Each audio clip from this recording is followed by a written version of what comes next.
اگه بهتون بگم میتونید مثل یک نخبه برتر هاروارد درس بخونید باور میکنین؟ نه این موضوع اصلا ربطی به نابغه بودن یا آیکیو فضایی نداره. راز اصلی استراتژیه و امروز قرار 9 تا از تکنیک های مخفی نخبه های هاروارد یاد بگیرین که میتونه یادگیریتون رو چند برابر بکنه. آخر ویدیو یه نکته بهتون میگم که میتونه شانس گرفتن نمره 20 امسال رو یا حالا هر جایی که هستین، هر دانشگاهی که هستین رو به شدت بالا ببره و این نوع تکنیک جایی اصلا به کار نمیره و نمیتونین این نوع تکنیک رو پیدا کنین. پس تا آخر با من همراه باش و کیفشو کن. نکته اول، روش جابجایی بین درس ها. بچهای هاروارد یه اشتباه بزرگ رو مرتکب نمیشن. اونا ساعت‌ها یک درس رو به کوب نمیخونن. به جاش از روش جابجایی بین درس ها استفاده میکنن. یعنی توی یک جلسه بین چند درس مختلف جابجا میشن. مثلا 30 دقیقه ریاضی، 30 دقیقه فیزیک، 30 دقیقه برنامه نویسی. یه جورایی درس های مکمل هم، نه متفرق، بین درس های مکمل هم جابجا میشن.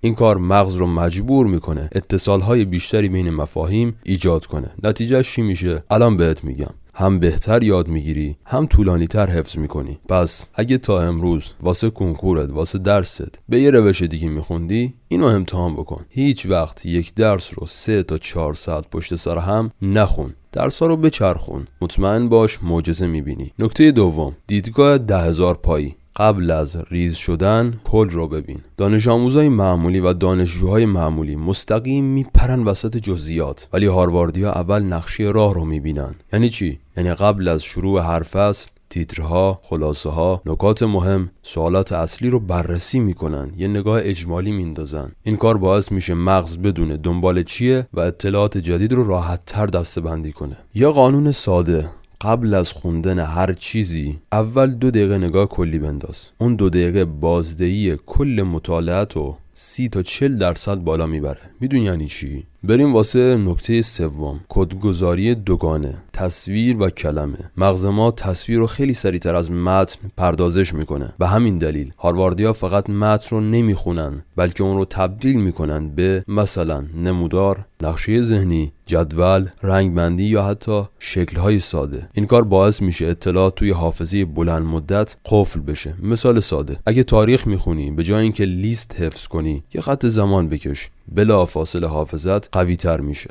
نکته چهارم، سختی مطلوب. مغز تو باید یک کمی تو چالش بندازی، چالنجش کنی. یا حقیقت عجیب، اگه یادگیری راحت باشه اثرش کمه، اگه کمی سخت باشه میچسبه. به این میگن دشواری مطلوب. هارواردیا قبل از اینکه جواب رو ببینن سعی میکنن خودشون حلش کنن. چرا؟ چون این لحظه کلنجار رفتن باعث میشه مغز مسیرهای عصبی جدید بسازه. حالا کاری که تو باید بکنی اینه، قبل از دیدن پاسخ تمرین خودت حلش کن. قبل از خوندن مطلب حدس بزن موضوع چیه. قبل از نگاه کردن به جزوه خلاصی از چیزی که یادت میاد بنویس. این کارها باعث میشه یادگیری واقعی اتفاق بیفته. نکته پنجم، خواب هارواردی. یادگیری در خواب.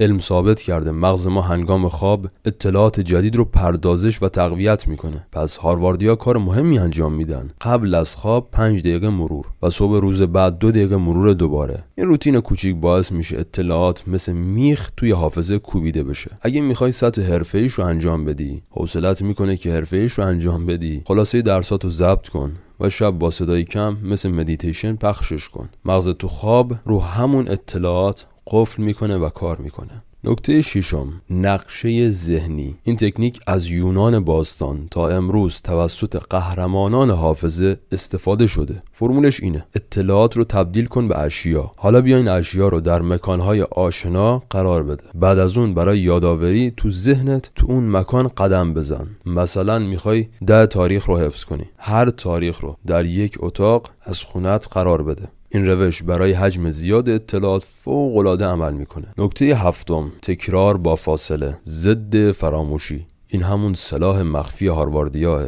برخلاف دانش آموزای شب امتحانی، اونها از روش تکرار با فاصله استفاده میکنن. همین امروز یه مرور کوتاه، 24 ساعت بعد مرور دوم، 3 روز بعد مرور سوم، یه هفته بعد مرور نهایی. این روش مغز رو مجبور میکنه اطلاعات رو از حافظه بلند مدت بیرون بکشه و به همین دلیل تقریبا هیچ چیزی فراموش نمیشه. نکته هشتم، تکنیک فاینمن. ساده سازی حرفه‌ای. ریچارد فینمن، حالا خودشون میگن ریچارد فینمن، نابغه فیزیک، میگفت اگه نتونی ساده چیزی رو توضیح بدی یعنی واقعا نمیفهمیش. هارواردیا دقیقاً همین کارو میکنن. موضوع رو طوری توضیح میدن که انگار دارن به یه بچه 6 ساله آموزش میدن. نکته نهم، یادآوری فعال. قوی ترین روش دنیا رو تو نکته نهم میخوام بهت بگم. میدونی واقعیت تلخ چیه؟ دوباره خوندن کتاب، دوباره هایلایت کردن، نشستن و نگاه کردن. این حرفا رو بچه‌هایی که پشت کنکور هستن خیلی خیلی خوب متوجه میشن من چی میگم. خودتون میدونید هیچ کدوم یادگیری واقعی ایجاد نمیکنه. اما حالا این تکنیک چیه که میگیم قوی ترین روش دنیا؟